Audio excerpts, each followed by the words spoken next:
అక్కడ ఈ కళ్యాణం జరిగేటువంటి పరిస్థితిలో వారు మహారాజులు They are emperors. తలంబ్రాలు పోయడానికని To have the ముత్యములన్నీ తెచ్చి తట్టల్లో పెట్టుకున్నారు. talambralu sacred rices, they brought ఇది pearls. భారతీయ సంస్కారంలో సంస్కృతి యందు ఇది ఒక ప్రధానమైన ప్రచారము ఆచారము. It is a tradition and convention.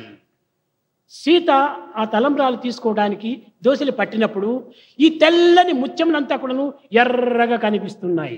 As Sita held in her palms the white precious pearls, they looked red. అనగా సీత తెల్లని మనిషి. Sita is bright white. ఆ తెల్లని ముత్యములు ఆ దేహంలో పడేటప్పటికి అదంతా ఎర్రగా కనిపిస్తున్నాయి. Those pearls looking red. అవి తీసి రాములు తలపైన పోసింది.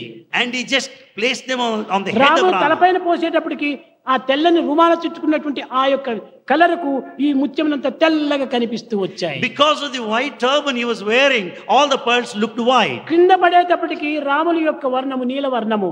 నీలవర్ణం చూసేటప్పటికి ఆ ముత్యములంతా నీలంగా మారిపోయినాయి. Those are the pearls that fell on the ground because of Rama's blue color reflection. చేతుల్లో They looked blue. తీసుకున్నప్పుడు తెల్లగా ఎర్రగా, తలపైన పోసినప్పుడు తెల్లగా, కింద పడినప్పుడు పచ్చగా, నీలంగా, ఈ విధంగా రంగులు మారుతూ వచ్చాయి ముత్యములు.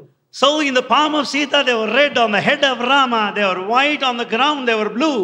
ఈ కళ్యాణం అనేటువంటిది జగత్ కళ్యాణంగానే రూపొందింది. This divine wedlock is the wedding of the entire world.